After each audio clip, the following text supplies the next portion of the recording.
আর্যতীর্থর লেখা ওঁরা ও আমরা। আমি সুমিত বন্দ্যোপাধ্যায়। রাষ্ট্র বলছেন লড়াই করো না, জিততে পারবে না। পুলিশ বলছেন একজনকে ধরে দিয়েছি, তাই নিয়ে খুশি থাকো। বিরোধী রাজনৈতিক দল বলছেন আমাদের তাঁবে এসো, তবে তোমার হয়ে লড়ব। আর ওঁরা বিত্তের প্রতাপহীন, ক্ষমতার প্রভাবহীন, অস্তাচলের দিকে বয়স যাওয়া এক দম্পতি দাঁতে দাঁত চেপে বলছেন লড়ব তবুও। বাড়িতে ভিড়ের আনাগোনা বহুদিন বন্ধ হয়ে গেছে।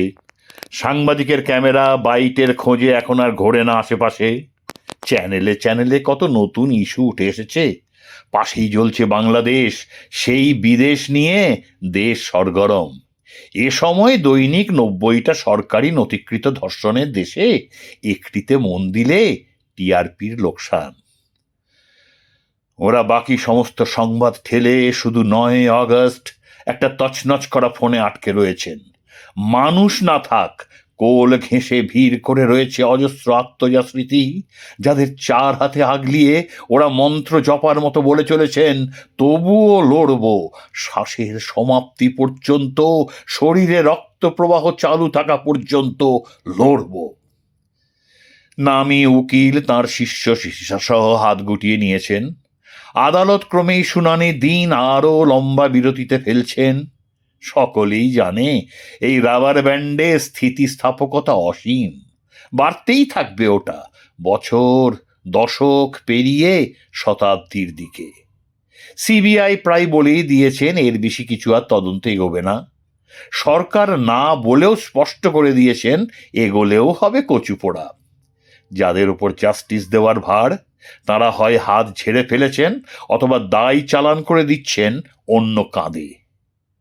শুধু 2 জোড়া নুব্ধ কাঁধ এই মুহূর্তে অ্যাটলাসের চেয়েও শক্তিশালী হয়ে উঠছে। ঘুণে ধরা বিচার ব্যবস্থা আর উইয়ে খাওয়া গণতন্ত্র তাঁদের মোকাবিলায় থতমত খাচ্ছেন। যতই অন্ধকার ছুঁড়ে দিচ্ছেন তাদের দিকে আলকাতরার মতো, ততই তারা বজ্র মানিক হয়ে জ্বলে উঠছেন। অনুচ্চ কিন্তু দৃঢ়তম স্বরে বলছেন লড়ব। শুধুই নাগরিক বৃন্দ, আপনারা পথে নামুন বা না নামুন, ওদের কিছু আসে যায় না। আপনাদের 10 মাইলের মানুষ শেকল আবার হবে কি না হবে, প্রতি স্বরে উই ওয়ান্ট জাস্টিস, প্রতি মনে তিলোত্তমার নামে পুনরায় দ্রোহ দাবানল হবে কি না হবে, প্রশ্ন অবান্তর। ওরা নির্ভরশীল নন আপনাদের ওপর। ওরা লড়বেন, আপনারা থাকলেও না থাকলেও ওরা লড়বেন। সমস্ত পরিস্থিতি জাস্টিসের বিরুদ্ধে গেলেও ওরা লড়বেন, অন্তিমে বৃহৎ অশ্বডিম্ব প্রসবের আশঙ্কা থাকলেও। আপনি থাকতে পারেন ওদের পাশে, আবার নাও পারেন, তবে সেক্ষেত্রে ছোট্ট একটা কাজ করতে হবে। বাড়িতে যত আয়না আছে সরিয়ে ফেলুন, মোবাইলের সেলফি ক্যামেরায় লিকোপ্লাস ছাঁটুন। প্রতিবিম্ব দেখা যায় এমন কোনো বস্তুর সামনে খবরদার যাবেন না। বাকিরা দেখলে দেখুক, অন্তত নিজেকে নিজের মুখ দেখাবেন না। মানুষ হলে সেটা আপনি পারবেনও না।